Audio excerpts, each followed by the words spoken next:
The fluorescent lights of Chicago General's emergency department buzz overhead like angry wasps as Elena Rodriguez ties back her dark hair for the third time tonight.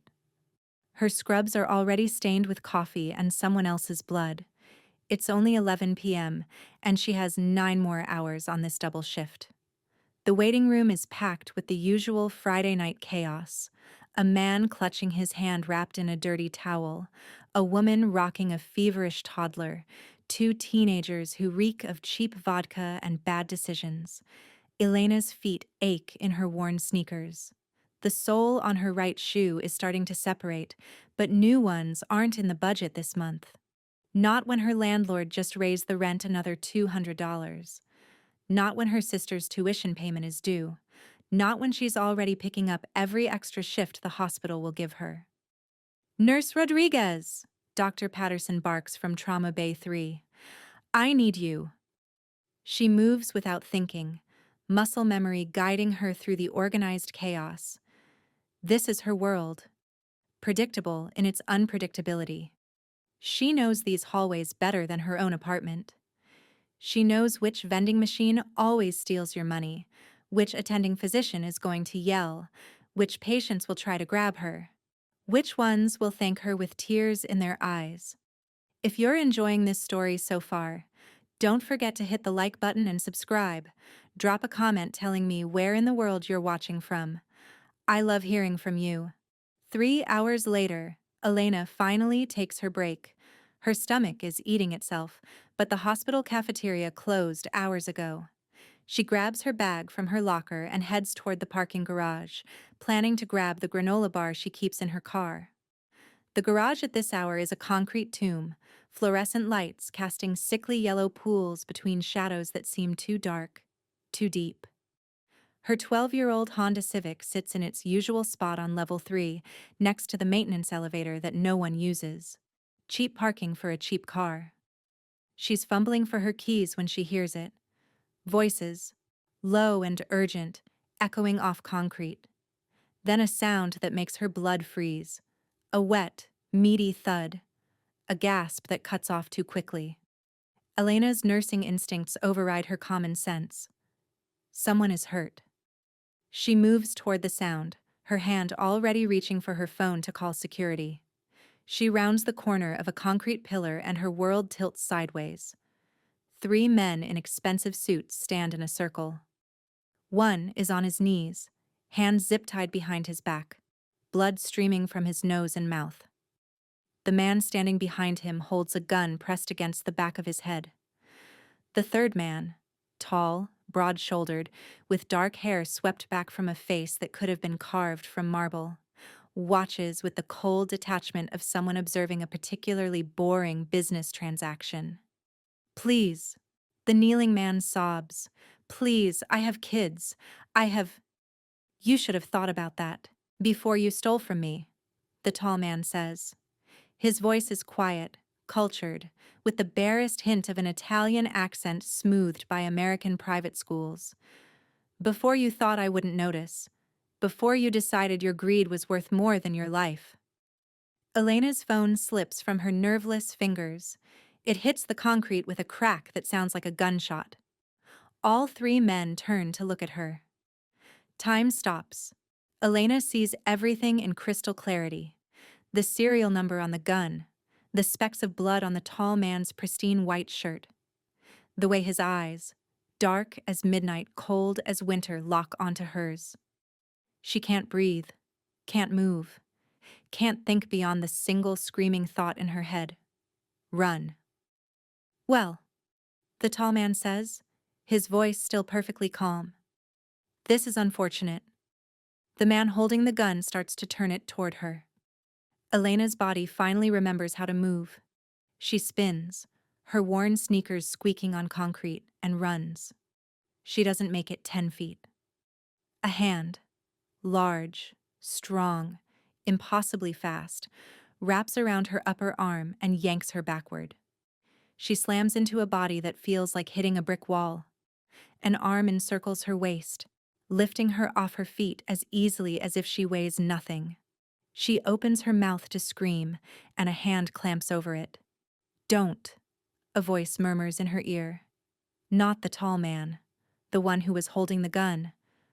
Boss doesn't like screaming. Elena is dragged back into the circle. The tall man studies her with the focused attention of a scientist examining a particularly interesting specimen. His eyes move over her systematically. The hospital ID badge clipped to her scrubs, the stains on her clothes, the exhaustion etched into her face, the way her hands are shaking. Nurse, he observes. You work here. It's not a question, but Elena finds herself nodding anyway. The hand over her mouth loosens slightly. Are you going to scream? The tall man asks. Elena shakes her head. She couldn't scream if she wanted to. Her throat has closed up entirely. The hand drops from her mouth. The arm around her waist releases her, but the man stays close enough that she can feel the heat of him at her back, blocking any escape. What's your name? The tall man asks it like he's making polite conversation at a cocktail party, not standing over a man about to be executed. Elena. Her voice comes out as a whisper. Elena Rodriguez. Elena. He rolls her name over his tongue, tasting it. You picked a very unfortunate time for a break, Elena Rodriguez. Do you understand what you've seen here tonight? She understands perfectly. She's seen enough crime dramas, heard enough whispered rumors about which patients the hospital staff treat without asking questions. She knows what these men are, what they do. I didn't see anything, she whispers. I'll forget. I won't tell anyone. I swear. Please. Something flickers across the tall man's face. Not quite amusement, not quite interest. Something more calculating. You're a terrible liar, he observes. Your pupils are dilated. Your breathing is rapid and shallow. You're in acute stress response. He tilts his head. But you haven't fainted. You haven't had a panic attack. You're still standing. Still thinking. That's interesting. He takes a step closer to her. Elena forces herself not to back away, but only because the other man is still behind her. The tall man is close enough now that she can smell his cologne, something expensive and subtle, cedar and citrus and something darker underneath. Please, she whispers again. It's the only word her brain can form. I have a little sister. She's only 19. She's in college. She needs me, please. The tall man's eyes narrow slightly. He reaches out, and Elena flinches, but he only straightens her ID badge, reading it more carefully. Elena Rodriguez, RN. He reads aloud. Emergency department. You've been here, what, 4 years? 5? 6, she says automatically, then curses herself for answering. 6 years of saving lives. He looks at her thoughtfully. Do you know who I am, Elena? She shakes her head, but he gives her that same look he gave her when she said she didn't see anything. Another lie, he observes. You know exactly who I am. You've treated my men in your emergency department. Gunshot wounds you carefully didn't report to police. Stab wounds from bar fights that never made it into official records. You're smarter than you look. Elena's mind races. She does know. She's heard the other nurses whisper. She's seen the men in expensive suits who pay in cash, who leave before police can question them, who always have the same last name on their fake IDs. Dante, the Dante family, the organization that runs half of Chicago's criminal underworld. Domenico Dante, the tall man says, confirming her worst fear. Though most people call me Nico, and you, Elena Rodriguez, have just witnessed me about to order an execution, which presents me with a problem. The man on his knees starts crying harder. Please, Mr. Dante, I'm sorry, Shut up, Marcus. Nico doesn't even look at him. His full attention is still on Elena. My problem is this. I have 3 options. 1, I kill you. Clean, simple, no loose ends. 2, I let you go and spend the rest of my life wondering when you're going to talk to the wrong person. 3, I find a way to ensure your silence that doesn't involve putting a bullet in a woman who spends her life saving people. Elena's knees are shaking so badly she's not sure how she's still standing. Option 3, she gasps. Please, whatever you want. I'll sign something. I don't know. Anything. Just let me go back to my sister. Nico stares at her for a long moment. Then, to her utter shock, he turns to the man behind her. Marco, take Marcus to the warehouse. I'll deal with him later. Boss, Marco starts. Did I stutter? No, sir. Marco immediately moves to haul the sobbing Marcus to his feet. They disappear. Into the shadows, Marcus's pleas echoing off concrete until a car door slams and silences him. Elena and Nico are alone in the parking garage. You're not going to kill me? Elena whispers. I haven't decided yet, Nico says frankly. Walk with me. It's not a request. He turns and starts walking deeper into the parking garage. After a frozen moment, Elena's feet carry her after him. What choice does she have? They walk in silence. Their footsteps echo. Nico moves with the fluid confidence of a man who has never been afraid of anything in his life. Elena stumbles after him on shaking legs, her mind screaming at her to run, but her body knowing it would be useless. They reach a black SUV with tinted windows. Nico leans against it, arms crossed, studying her again. Tell me about your sister, he says. Elena blinks. What? Your sister. The one you mentioned. Tell me about her. Elena's brain struggles to process this surreal conversation. Why? Because I'm trying to decide if I believe you're worth the risk of letting you live, Nico says bluntly. And I'm curious about what would make a woman brave enough, or foolish enough, to beg for her life not for herself, but for someone else. Talk. Elena swallows hard. Her name is Sophia. She's 19. She's studying engineering at Northwestern. She's brilliant. Absolutely brilliant. She's going to design bridges someday. Or skyscrapers. Or... Her voice cracks. She's going to do something amazing. She just needs someone to believe in her. To help her. Our parents died when she was 12. I raised her. I worked my way through nursing school while working 2 jobs and making sure she had everything she needed. I got her into Northwestern. I'm paying her tuition. She's everything. She's my whole world. And if you die tonight? Nico asks quietly. She'll have no one, no money. She'll have to drop out. Elena's eyes burn with tears she refuses to let fall. She'll lose everything I've spent the last 7 years building for her. Nico is quiet for a long moment. When he speaks again, his voice has lost some of its cold edge. You're a good sister. I'm a desperate sister, Elena corrects. Please, let me go. I won't say anything. I swear on Sophia's life. Don't make oaths you might not be able to keep, Nico says. But he straightens, pulling a card from his pocket. He holds it out to her. Elena takes it with shaking fingers. It's thick, expensive cardstock. Just a phone number embossed in black ink. No name. You're going to go back to your shift, Nico says. You're going to forget you saw anything tonight. And if anyone asks you questions about me, about my family, about what you saw, you're going to call that number immediately. Do you understand? Elena nods frantically. Say it. I understand. I'll call the number. I won't tell anyone. Good. Nico turns toward the SUV, then pauses. He looks back at her, and something in his expression has changed. Softened? Maybe, though that seems impossible. How much is your sister's tuition? Elena stares at him. What? Her tuition. At Northwestern. How much per year? $60,000.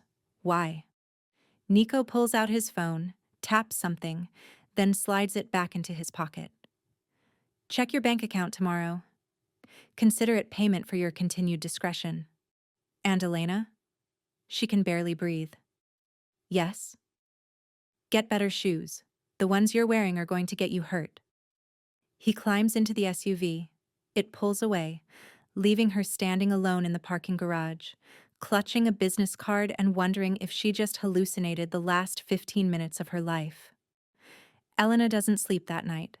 After her shift ends at 8 a.m., she sits in her car in the same parking garage, though she parks 3 levels down now, as far from level 3 as possible, and stares at the business card until the embossed numbers blur.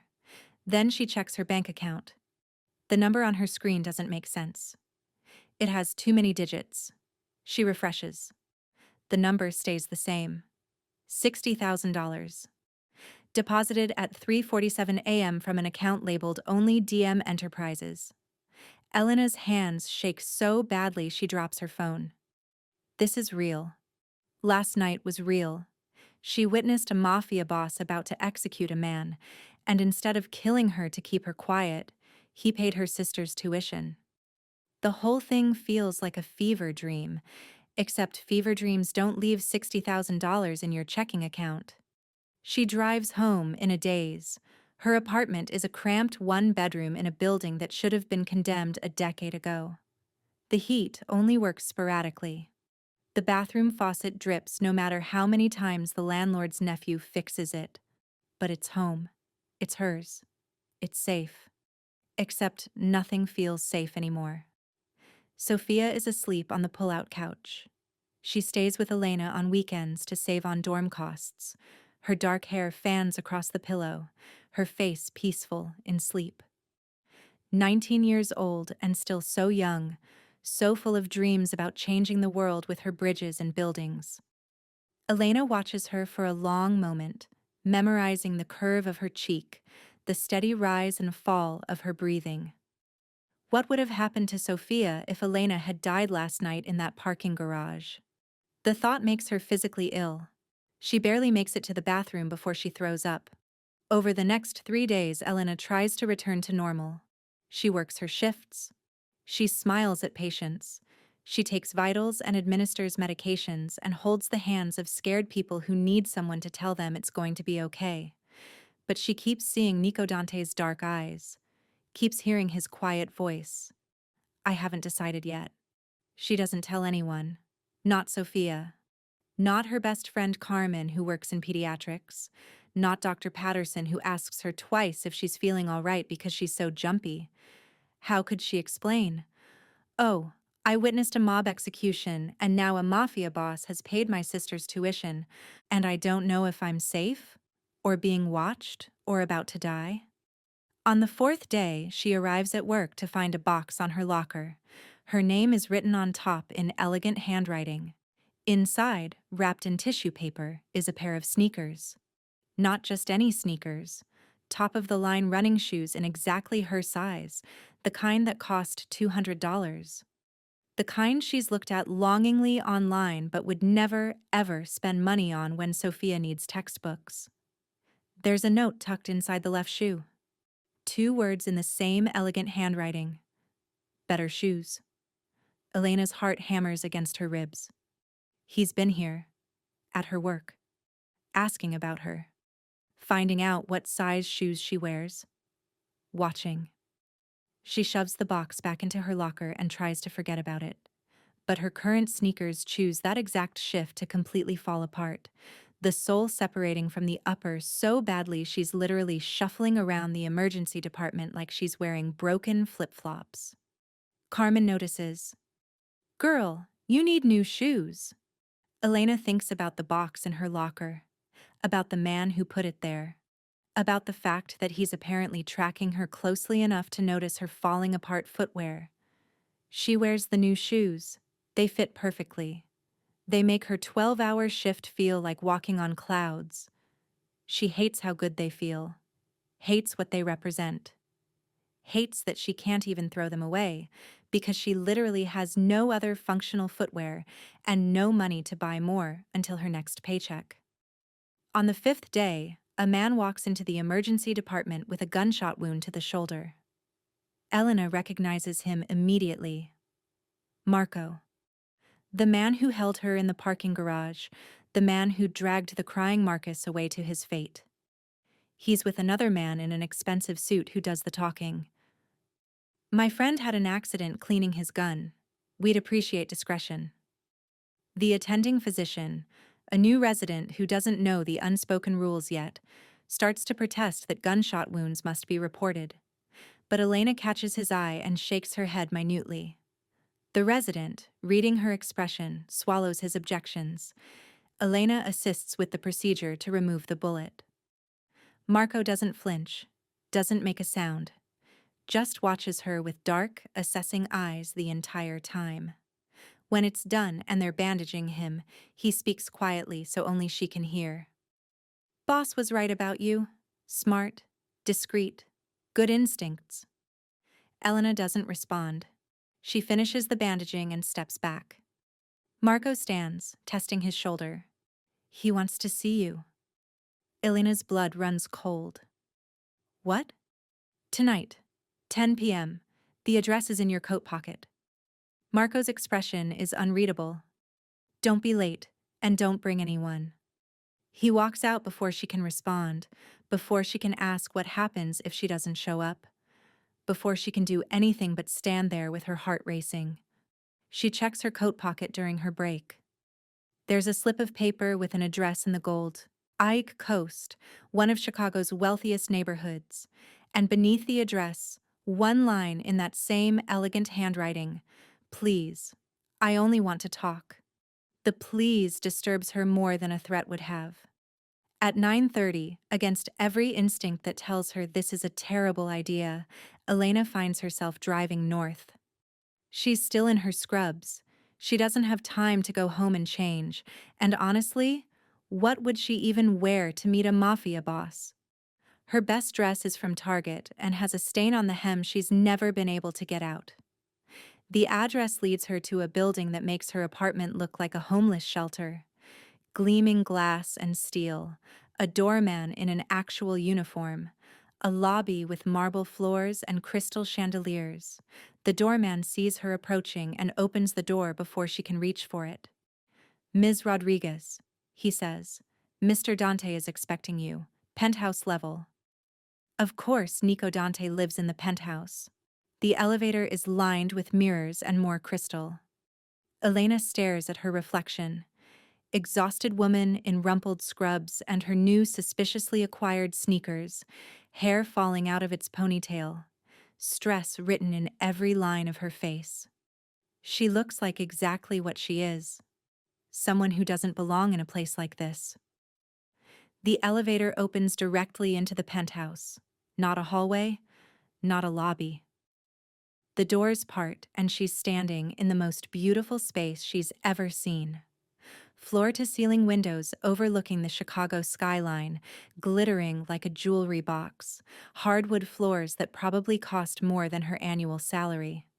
Furniture that belongs in design magazines. Art on the walls that might be actual originals. And standing by those massive windows, silhouetted against the city lights, is Nico Dante. He turns when the elevator opens. He's dressed more casually than the parking garage, dark slacks and a white dress shirt with the sleeves rolled up, revealing forearms roped with muscle and scattered with scars. No tie. Top button undone. Hair slightly disheveled, as if he's been running his hands through it. He looks human. Almost. "Elena," he says, "thank you for coming. Did I have a choice?" The words come out sharper than she intends. A slight smile touches his mouth. "No, but I appreciate that you didn't make me send someone to collect you. Would you like something to drink? Wine? Coffee? Water?" "Answers," Elena says. "I want answers. Why am I here?" Nico crosses to a bar cart and pours 2 glasses of something amber. He brings one to her. "Drink this first. You look like you need it." Elena takes the glass but doesn't drink. "What do you want from me?" "Sit," Nico says, gesturing to a leather couch that probably costs more than her car. "Please. This is going to take a few minutes to explain." If you're hooked on this story, make sure to subscribe and turn on notifications so you never miss an upload. Your support means everything and helps me bring you more emotional stories like this one. Elena sits on the very edge of the couch, spine rigid, ready to bolt. Nico settles into an armchair across from her, cradling his own glass. For a moment, he just looks at her, and Elena has the unsettling sense of being examined again, catalogued, filed away in his dangerous mind. 5 days ago, Nico says finally, you walked in on something you shouldn't have seen. I let you live. Do you know why? The money you gave me, Elena says. You're buying my silence. The money is a gesture of good faith, Nico corrects. Not payment. If I wanted to buy your silence permanently, there are cheaper methods. You're alive because when I looked at you, terrified, exhausted, wearing shoes held together with prayer and stubbornness, you didn't beg for yourself.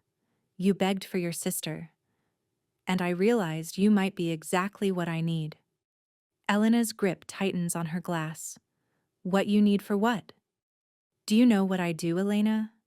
Beyond the obvious criminal enterprise? You're a murderer, Elena says flatly. You run the Dante crime family. Drugs, gambling, protection rackets, murder. All true, Nico agrees without shame. I'm also a businessman. I own 17 legitimate companies, restaurants, import, export, real estate, construction. I employ over 3,000 people in this city, and most of them have no idea where their paychecks really come from. I keep entire neighborhoods fed, protected, functioning. The police can't do that. The politicians won't do that. So I do. That doesn't make you a hero, Elena says. I never claimed to be. Nico takes a sip of his drink. But it makes me a target. I have enemies, Elena. Rival families. Ambitious men within my own organization. Federal agents who think they can bring me down. Every day I navigate threats you can't imagine. And to do that effectively, I need to appear invulnerable, untouchable, a man without weaknesses. So? So 3 weeks ago, I was shot. Nico sets down his glass and unbuttons his shirt, pulling it aside to reveal his left shoulder. There's a fresh scar there, still pink and angry, precisely where a bullet would enter if someone was aiming for his heart, and he moved at the last second. Rival family, a meeting that was supposed to be neutral ground.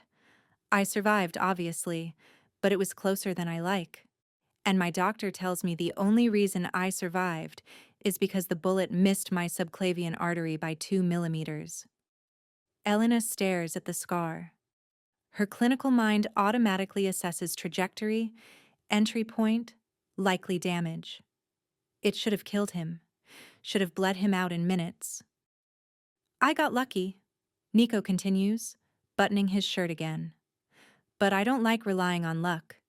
My current doctor is 72 years old and his hands shake. He can remove bullets and stitch wounds, but he's not emergency trained. If something happens, and in my line of work, something will happen, I need someone with real medical expertise. Someone who can work under pressure. Someone who asks no questions and keeps their mouth shut. Someone with everything to lose if they betray me. Understanding crashes over Elena like ice water. No. You're perfect, Nico says. Emergency room experience, steady hands, unshakable under pressure. I saw that myself. And most importantly, you have skin in the game. Your sister. Your whole life built around protecting her. You won't betray me because betraying me means losing everything you've sacrificed for. You want me to be your personal doctor? Elena's voice rises. Your mob doctor? I can't. I won't. I have a job. A life. You have a sister whose tuition I've already paid for. Nico interrupts calmly. And you'll continue to have a sister with paid tuition? All 4 years? plus living expenses, plus whatever graduate school she wants to attend. You'll also receive $250,000 per year, deposited monthly. Your apartment lease will be bought out, and you'll move into a secured building. Top floor unit, 2 bedrooms so Sophia can live with you comfortably. I'll have no claim on more than 20 hours of your time per month unless there's an emergency. You'll still work at the hospital if you want to. I understand you love your job. Or you can quit and pursue additional training. Whatever you prefer. Elena can't breathe. The numbers he's throwing around so casually, they represent her entire life's struggles erased. Sophia's future secured. Her own future secure. No more double shifts. No more choosing between buying groceries and paying the electric bill. No more terror every time her car makes a strange noise because she can't afford to fix it. All she has to do is sell her soul to the devil. I need to think, she whispers. No, Nico says gently. You need to decide. Because, Elena, there's something else you need to understand. The man you saw that night? Marcus. He talked to a rival family. He told them he was about to be executed and where it was happening. That's why they weren't at the warehouse where he expected to die. They were in the parking garage because he set me up. And now they know a nurse witnessed the aftermath. They know you can identify me at a crime scene. Elena's blood turns to ice. What are you saying? I'm saying you're not safe anymore. Even if I wanted to let you walk away, and I don't, you're already a loose end. To me and to the Benedetto family, the only question is whether you're under my protection or you're a vulnerability I have to eliminate. Choose, Elena. Right now. The room spins. Elena realizes with sick clarity that this was never really a choice. The moment she walked around that concrete pillar, her old life ended. Nico has just been giving her time to accept it. If I say yes, she says carefully, what exactly am I agreeing to? To be available when I need medical care. To treat me and my people with discretion. To live in a secured apartment where I know you're safe. To carry a phone that's always on. And to trust that I will keep you and your sister protected from anyone who might want to hurt you to get to me. And if I say no? Nico's expression doesn't change, but something cold enters his eyes. Then we both know you've become a problem that has to be solved. And I don't want to solve it that way, Elena. You're useful to me alive. You're valuable. I'd much rather make you an asset than eliminate a liability. It's not quite a threat. It's worse.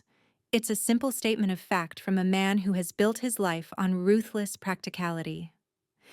Elena thinks of Sophia, of her sister's dreams, of the bridges and buildings she'll design, of the life she deserves, a life Elena has sacrificed everything to give her.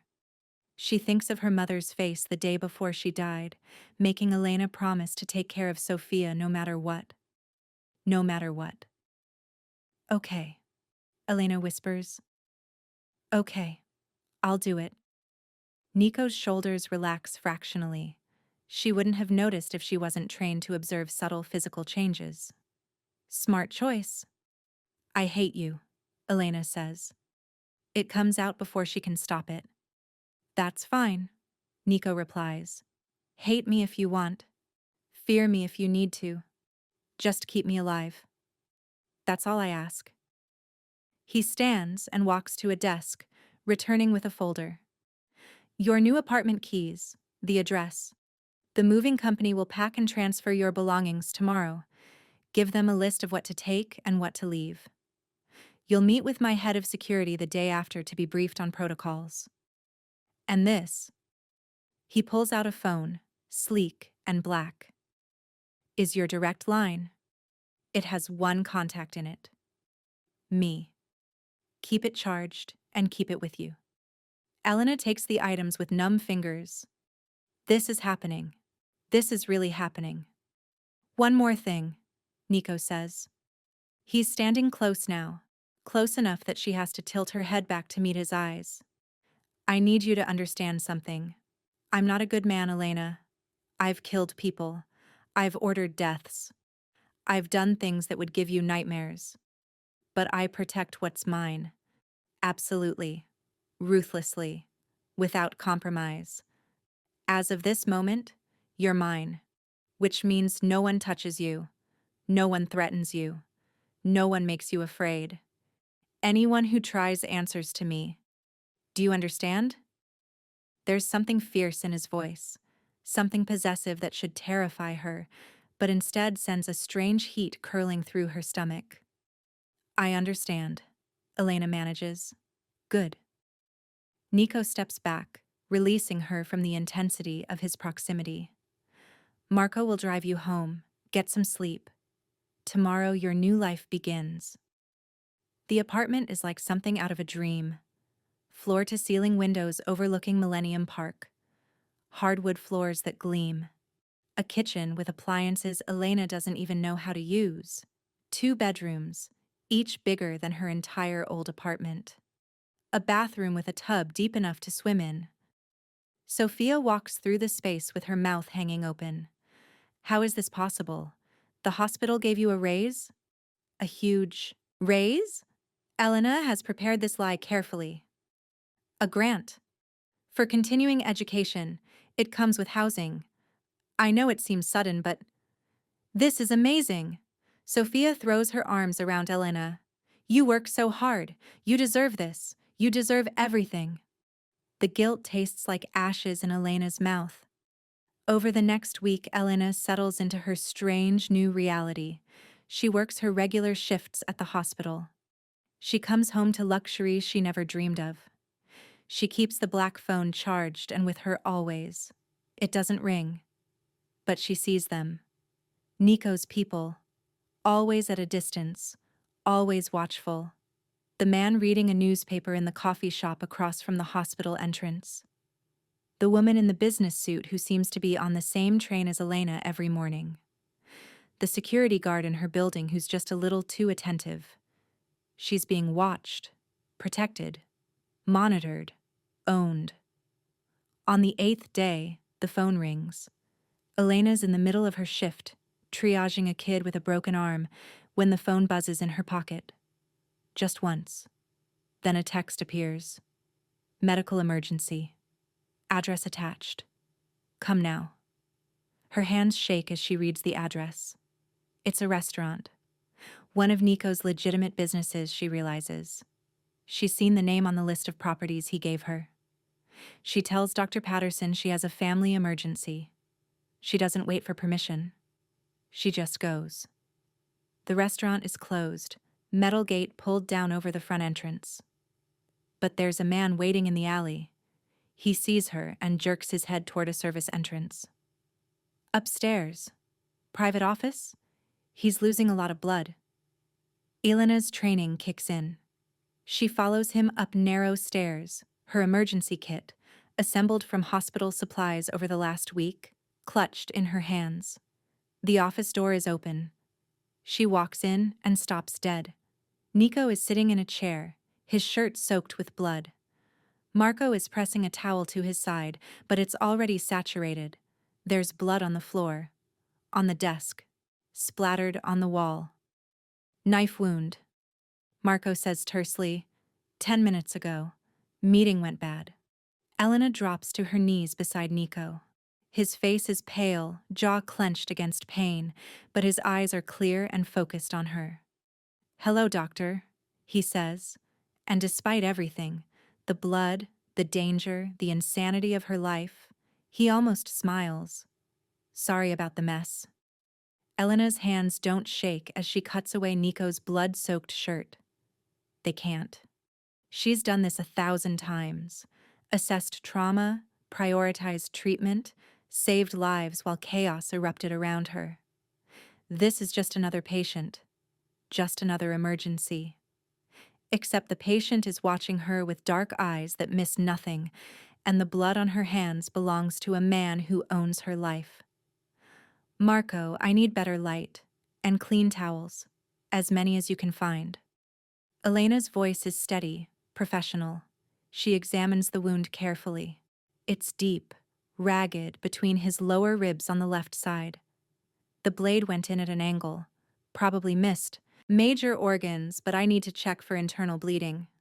How bad? Nico asks. His voice is tight with pain but controlled. Bad enough that you should be in a hospital. But since that's obviously not happening, I'm going to have to work some magic right here. Elena pulls supplies from her kit. This is going to hurt. A lot. I don't have proper anesthesia. I've had worse. Elena meets his eyes. I'm sure you have. Bite down on this. She hands him a leather wallet from the desk. Try not to pass out. I need you conscious to tell me if you start feeling dizzy, nauseous, or short of breath. She works quickly, cleaning the wound, probing carefully for damage. Nico doesn't make a sound beyond sharp intakes of breath. His jaw clenched so hard she can see the muscle jumping. Marco hovers nearby, looking like he wants to pace but is forcing himself to stay still. Who did this? Elena asks as she begins stitching. Small talk helps keep patients alert, even patients who run criminal empires. New player trying to make a name for himself, Nico grits out. Thought killing me would earn respect from the Benedetto family. He was wrong. Is he dead? Not yet. Marco put 3 bullets in him. He's probably bleeding out in an alley somewhere right now. Nico watches her work. Does that bother you? Elena considers lying, decides against it. A week ago, it would have terrified me. Now? She ties off another stitch. Now I'm just glad he didn't hit anything vital. You got lucky. Again. Not luck. Nico's hand suddenly covers hers, stopping her mid-stitch. Skill. Yours. I was right about you, Elena. You don't panic. You just do what needs to be done. His hand is warm, solid, stained with his own blood. Elena realizes she's staring at where their skin touches. She pulls away and returns to stitching. 45 minutes later, the wound is closed, bandaged, and Elena has done everything she can with the supplies available. Nico has lost blood, but not enough to be critical. He'll be weak for a few days, in pain for longer, but he'll survive. You need antibiotics, Elena says, cleaning her instruments. And you need to rest. Actually rest. No meetings, no, whatever it is you do. Your body needs time to heal. I have a war to manage, Nico says. He tries to stand and goes white, swaying. Elena catches him, her hands on his shoulders, steadying him. You have blood loss to recover from. Sit down before you fall down. For a moment, they're frozen like that. Her hands on his bare shoulders, his face inches from hers, both of them breathing hard. Elena can feel the heat of his skin, see the fine tremor running through him from pain and blood loss. He's vulnerable, human, mortal. It terrifies her how much she suddenly wants to protect him. Boss, Marco says carefully, breaking the moment. Maybe the doc's right. You should rest. I can handle. No. Nico straightens, and just like that, the vulnerability is gone, replaced by the cold authority she's come to recognize. Showing weakness now would be suicide. Every family in Chicago will see it as an opportunity. He looks at Elena. How long before I can appear in public without looking like I'm about to collapse? 24 hours minimum. 48 would be better. I have 12 hours before I need to be at a meeting with the Benedetto family. Make it work. I'm not a miracle worker. I'm a nurse with a field kit and… You're my doctor, Nico interrupts. And I'm paying you very well to keep me alive and functional. So tell me how to fake being healthy for 12 hours. Elena wants to argue, wants to refuse, but she sees the steel in his eyes and knows it's pointless. This is who he is. A man who would rather bleed out at a meeting than show weakness to his enemies. IV fluids to replace blood volume. Stimulants to keep you alert. Pressure bandaging to prevent the wound from reopening. And you'll need to wear something that hides blood if you start seeping. She crosses her arms. And when you collapse at this meeting because your body can't handle it, don't say I didn't warn you. Deal. Nico actually smiles, though it's edged with pain. See? I knew you were perfect for this job. Elena spends the next 12 hours essentially becoming Nico's shadow. She sets up an IV in his penthouse apartment, monitors his vital signs, adjusts medication dosages, and tries not to think about how completely insane her life has become. Nico works the entire time. Phone calls in rapid Italian. Video conferences with men in expensive suits, who all have the same dangerous eyes. Planning, strategizing, managing his empire from a leather chair with an IV in his arm. Elena watches and learns. She learns that Nico speaks 4 languages fluently, that he has a photographic memory for numbers and can calculate complex profit margins in his head, that his people respect him not just out of fear, but because he's smart, decisive, and ruthlessly fair. She also learns that he takes his coffee black, that he has a scar on his right hand from a childhood accident involving broken glass, and that when he's thinking hard, he runs his fingers through his hair until it stands up in all directions. You're staring, Nico says without looking up from his laptop. Elena flushes. I'm monitoring you for signs of shock? He closes the laptop and studies her.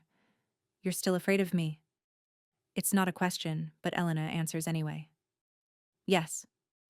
Good. Fear keeps you cautious. But Elena... He leans forward, wincing slightly at the pull on his stitches. Understand something. I would never hurt you. You're valuable to me. More than that, you're important. The way he says important makes something flutter in Elena's chest. She ignores it.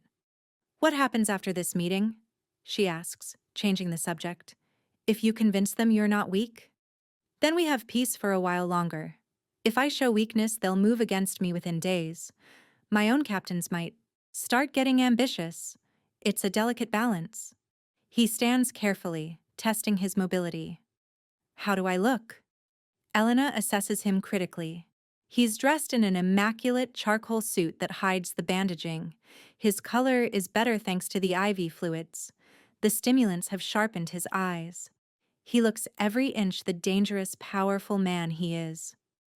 You look fine, she admits. Just remember, no sudden movements. Keep your left side protected. If the wound starts bleeding, you need to get somewhere private immediately. You could come with me? Elena blinks. What? To the meeting. As my personal physician. It would actually reinforce my image. I'm so powerful I have a private doctor on call. Nico tilts his head. Unless you're afraid? I'm terrified, Elena says honestly. But I should probably be there in case you start dying. Something like approval flashes across Nico's face. There's that pragmatism I appreciate. Get dressed. We leave in 20 minutes. The meeting takes place in a private room at one of Chicago's most exclusive Italian restaurants. Elena sits in the corner, trying to be invisible, her medical kit at her feet, and her heart hammering against her ribs. 5 families are represented around the table. Elena doesn't know all their names, but she recognizes the type. Dangerous men in expensive suits, each accompanied by bodyguards who scan the room constantly for threats. Nico dominates the table despite his injury. He speaks quietly, but everyone leans in to hear him. He makes his points with surgical precision. When someone challenges him, he responds with devastating logic that leaves no room for argument. Elena watches him command the room and realizes with startling clarity that she's seeing him in his element. This is what he was born to do. Lead, dominate, win. The meeting lasts 2 hours. By the end, peace has been negotiated, territories reconfirmed, and everyone is leaving satisfied. Elena notices Nico's left hand is clenched on his thigh, the only sign of his pain, but his face remains impassive. As the room empties, the last man to leave, A silver-haired man who introduced himself as Antonio Benedetto pauses by Elena. "You're Dante's doctor?" His English is heavily accented. "Yes," Elena manages. "Pretty." He smiles, but it doesn't reach his eyes. "Be careful, Dottoressa. Working for Nico Dante is a dangerous business. People close to him have a habit of dying." It sounds like friendly advice. It feels like a threat. Marco steps forward, but Nico raises a hand, stopping him. "Antonio," he says softly, "if anything happens to my doctor, I will burn your family's territory to the ground and salt the earth where it stood. Are we clear?" The temperature in the room drops 10 degrees. Antonio's smile doesn't waver. "Of course, Nico," simply expressing concern. She seems delicate for this line of work. She's stronger than she looks. Nico's eyes are flat, cold, absolutely lethal. "As your people will discover if anyone is foolish enough to test my protection." After Antonio leaves, the tension drains from the room. Nico slumps slightly, and Elena is at his side immediately. "You're bleeding through the bandages," she says quietly, seeing the small dark spot spreading on his shirt. "We need to go. Now." Nico doesn't argue. Marco brings the car around to a private entrance and they're back at the penthouse within 15 minutes. Elena cuts away the blood-soaked bandages to find 3 stitches have torn. "This is exactly what I warned you about," she mutters, preparing to re-stitch. "You pushed too hard." "I did what was necessary." Nico watches her work. "Thank you for coming tonight. Your presence helped." "I didn't do anything. You sat there calm and competent while men who would kill you without blinking sat 3 feet away. That's not nothing, Elena." His hand covers hers again. "You're braver than you know." Elena looks at where his hand rests on hers. She should pull away. She should maintain professional distance. Instead, she finds herself turning her hand over, letting their palms touch. "This is insane," she whispers. "My entire life is insane now. A month ago, my biggest problem was affording groceries. Now I'm stitching up a mafia boss while his rivals threaten me." "I won't let anyone hurt you," Nico says fiercely. "I told you. You're mine to protect." "Why?" Elena meets his eyes. "Why do you care? I'm just a nurse you're blackmailing into working for you." "Is that what you think?" Nico's thumb strokes across her knuckles, sending electricity up her arm. "Elena, I've had a dozen doctors over the years. None of them lasted more than a few months. They were competent but spineless. They did what I paid them to do, and nothing more. You?" He shakes his head slowly. "You argued with me, told me I was being stupid, sat in a room full of killers to make sure I didn't bleed out. You're not just my doctor. You're—" He trails off, but the way he's looking at her finishes the sentence. The air between them crackles with something dangerous and electric. "I should finish these stitches," Elena says, but she doesn't move. "Yes," Nico agrees. "You should." Neither of them moves. The moment stretches, taut with possibility, until Marco's voice from the doorway breaks it. "Boss, we have a problem." Nico's expression shudders immediately. "What kind of problem?" "The Benedetto family. They've grabbed someone. Leverage." Marco's face is grim. "They took the girl." Elena's blood turns to ice. "What girl?" Marco looks at her with something like pity. "Your sister. Sophia. They grabbed her 20 minutes ago outside her dorm." The world tilts sideways. Elena can't breathe, can't think beyond the single screaming thought. "Sophia, Sophia, Sophia, Sophia." "Where?" It comes out as a snarl. Elena doesn't recognize her own voice. "Where is she?" "We're tracking them now," Marco says. "They're taking her to their warehouse in—" Elena is already moving, grabbing her coat, her keys, not thinking beyond the need to get to Sophia, to save her, to— Nico's hand on her arm stops her. "Elena, stop." "They have my sister." She whirls on him, and suddenly all the fear and stress and insanity of the last weeks explodes out of her. You promised. You said you'd protect us. You said, and I will. Nico's voice cuts through her panic like a knife. But you running into a Benedetto warehouse alone will get you both killed. You need to trust me. Let me handle this. How can I trust you? This happened because of you, because I'm yours. The words taste bitter. They took her to hurt you. She's just collateral damage in your war. Something flashes across Nico's face. Pain, maybe, or guilt. You're right. This is my fault, which is why I'm going to fix it. Marco, get everyone. Full assault team. I want that warehouse surrounded in 30 minutes. Boss, you're injured. You can barely. I don't care. Nico's voice is absolutely cold. They touched what's mine. They threatened Elena's family. There will be consequences. He looks at Elena. I'm going to get your sister back. I swear it on my life. But I need you to stay here where it's safe. No. Elena's jaw sets. She's my sister. I'm coming. Elena? I'm coming. She meets his eyes with all the steel she can muster. You don't get to sideline me, not for this. If you're going after Sophia, I'm going with you. End of discussion. For a long moment, Nico stares at her. Then, incredibly, he nods. Fine, but you stay in the car. You do exactly what I say.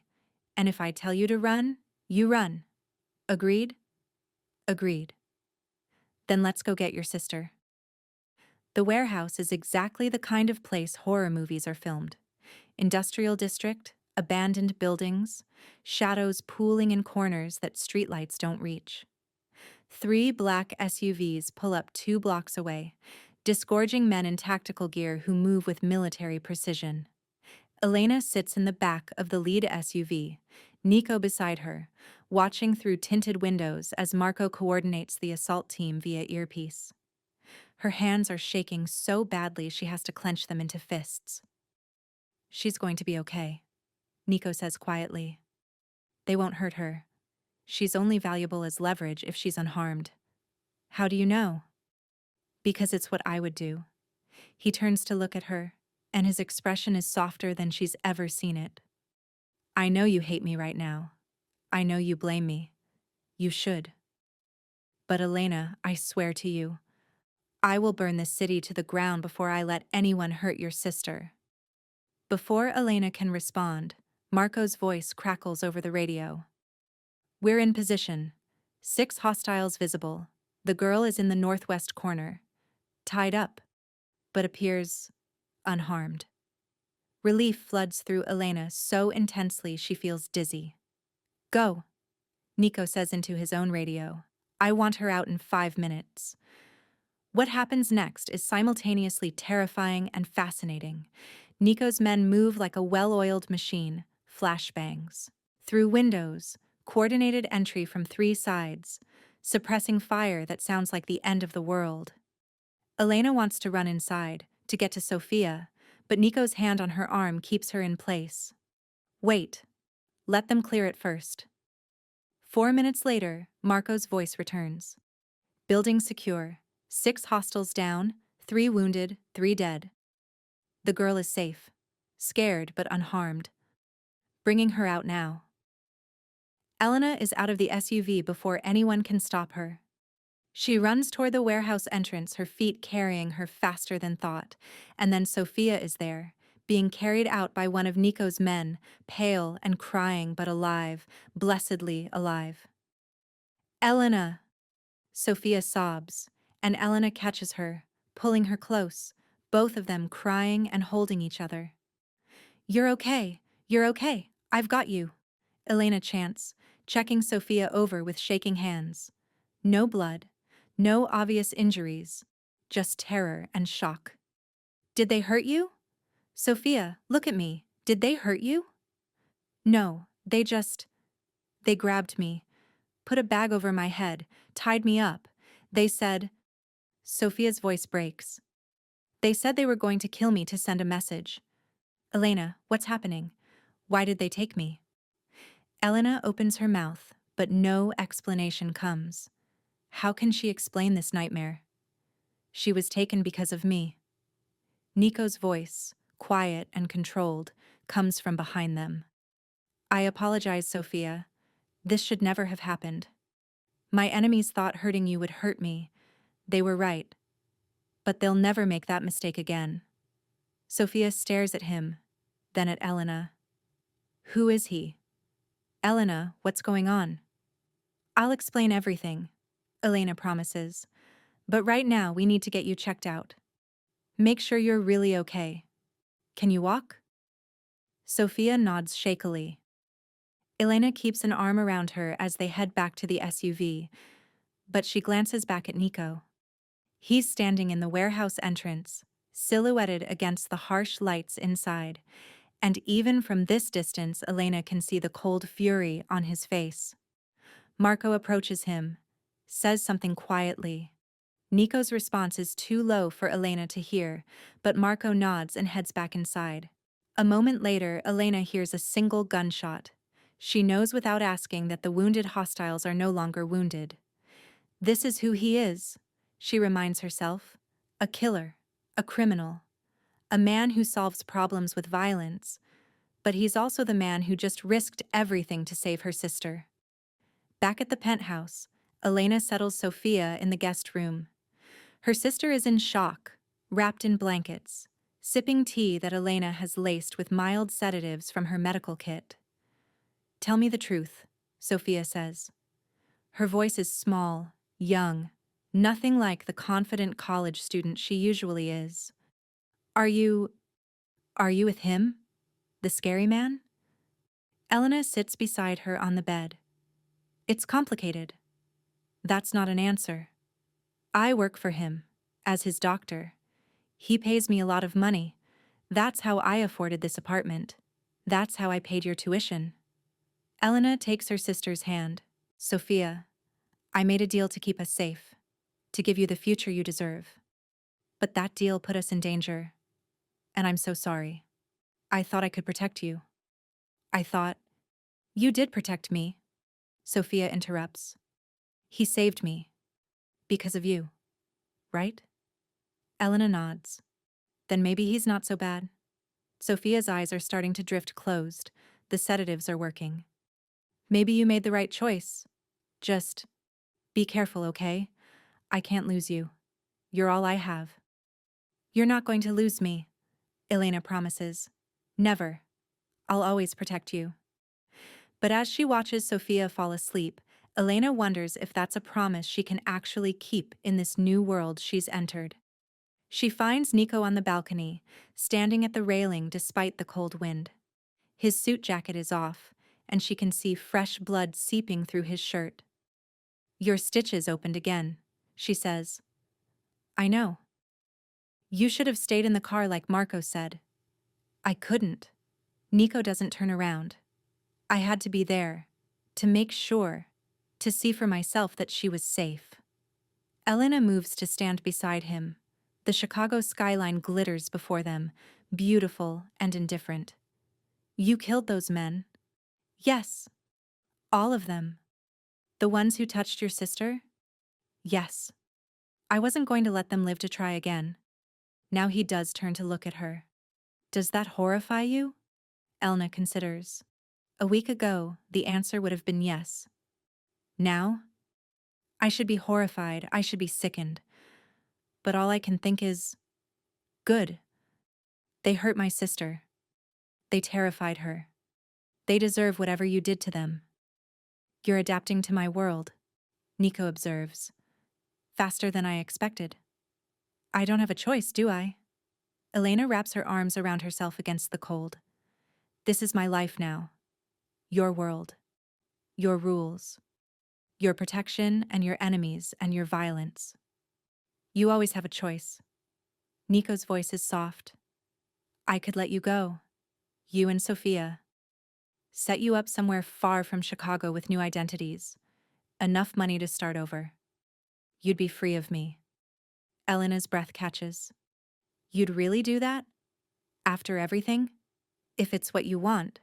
He steps closer. But I need you to understand something first. When Marco told me they'd taken Sophia, something in me broke. The thought of you in pain, of losing your sister, of them hurting what matters most to you. He stops, jaw clenching. I would have burned down the entire Benedetto family, every building they own, every person who works for them, every legacy they've built. I would have started a war that would have left hundreds dead. All for one girl I've barely met, because she matters to you, and you. He trails off, but Elena can fill in the rest. And I matter to you. More than you should. Nico's hand comes up, cupping her face with surprising gentleness. I told myself this was business, that you were useful, valuable, an asset. But the truth is, Elena Rodriguez, somewhere between the parking garage and tonight, you became important to me. Not as my doctor, as you. Elena should step back, should maintain distance, should remember that he's a killer, a criminal, the reason her sister was kidnapped in the first place. Instead, she leans into his touch. This is insane. Yes. You're dangerous. Very. I should run as far from you as possible. You should. His thumb brushes across her cheekbone. But you won't. Because you're brave and stubborn and you don't run from anything. It's one of the things He stops. And for the first time since she's met him, Nico Dante looks uncertain. One of the things I admire about you. Elena knows what he almost said. The word he stopped himself from saying. It hangs in the air between them, terrifying and exhilarating in equal measure. I'm not leaving, she says. Sophia needs stability. I need to know she's protected, and maybe, she takes a shaky breath. Maybe I need to see where this goes. Whatever this is. You're sure? No, I'm terrified, but I'm staying. Nico's smile is soft, genuine, nothing like the cold expression she's seen him wear in meetings and confrontations. Then let me make you a promise. I will protect you and your sister with everything I have. My money, my power, my life. No one will ever touch either of you again. You'll be safe in my world, Elena. I swear it. And what do I have to do in return? Just this. He leans in slowly, giving her time to pull away, time to refuse. Stay. Be mine. Let me keep you. Elena should think about this, should consider the implications, should analyze the risks. Instead, she closes the distance and kisses him. It's soft at first, tentative, both of them testing the boundaries of this impossible thing between them. Then Nico's hand tangles in her hair and he pulls her closer, and the kiss deepens into something fierce and hungry and inevitable. When they finally break apart, both breathing hard, Nico rests his forehead against hers. You're bleeding again, Elena murmurs. I need to stitch you up. Later. He kisses her again, softer this time. Right now, just stay here with me. So she does. They stand on the balcony as Chicago glitters below them. Two people from impossibly different worlds who somehow found each other in the darkness. It won't be easy, Elena knows. There will be more danger, more violence, more nights like tonight where everything she loves is threatened. But there will also be this.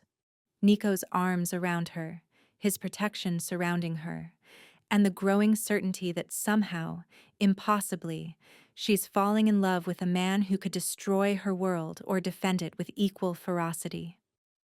No more secrets, she says. If I'm staying in your world, I need to know everything. The truth about your business, your enemies, the risks. Agreed. No more secrets. And Sophia goes back to school with real security. Not just watching from a distance. Actual bodyguards. Already arranged. Marco is personally vetting the team. And I keep working at the hospital. I need that normalcy. Whatever you need.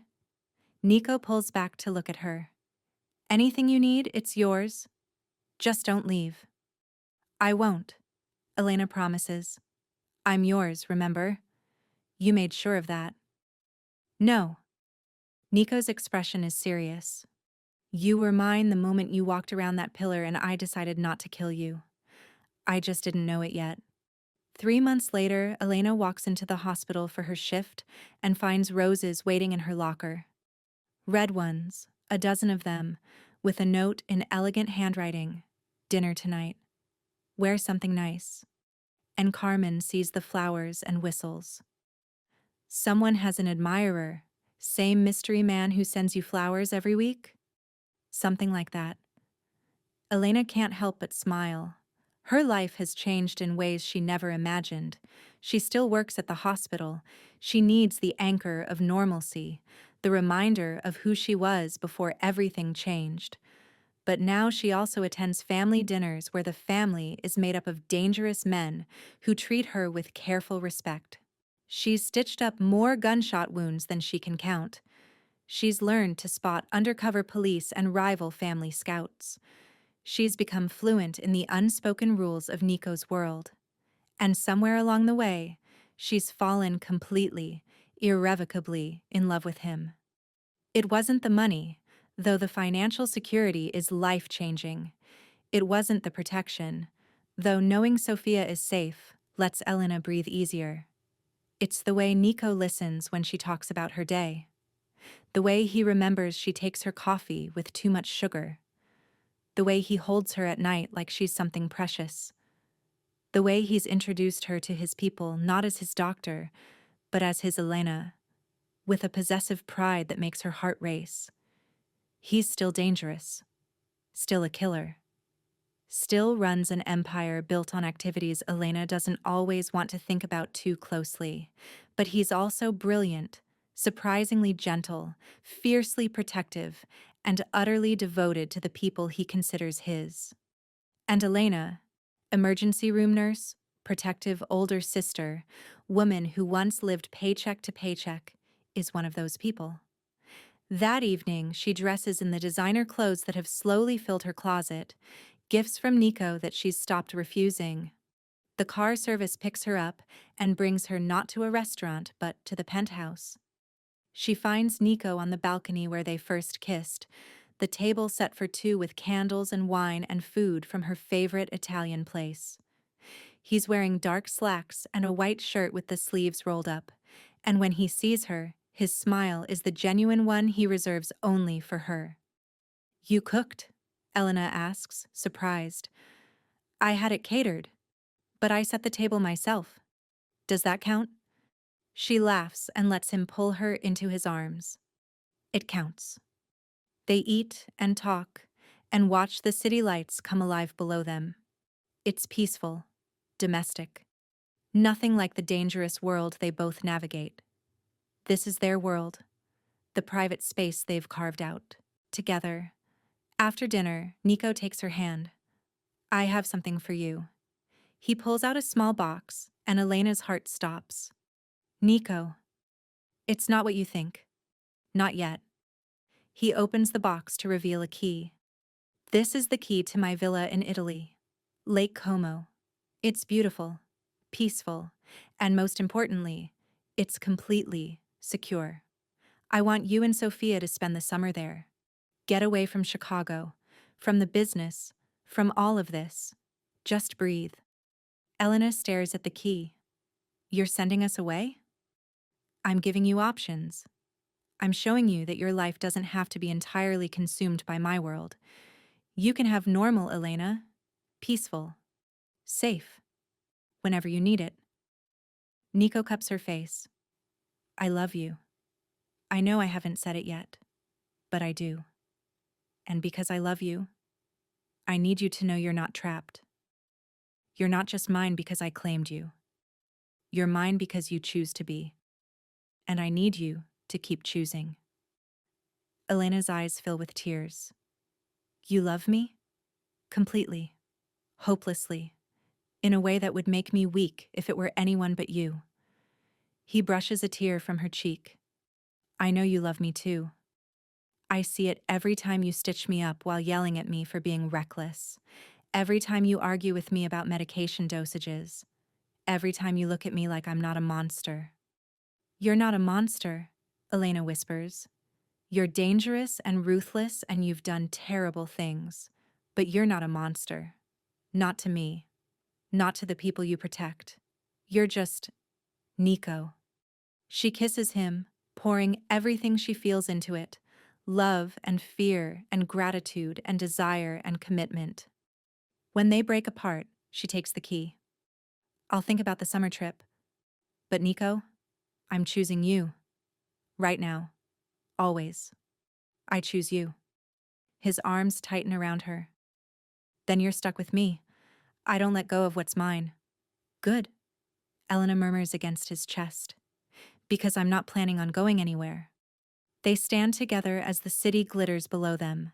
The Mafia boss and his nurse, the killer and the healer. Two people who found each other in the darkness and built something worth protecting. Their future won't be easy or safe or conventional, but it will be theirs. And in the end, that's enough. Thank you so much for watching until the end.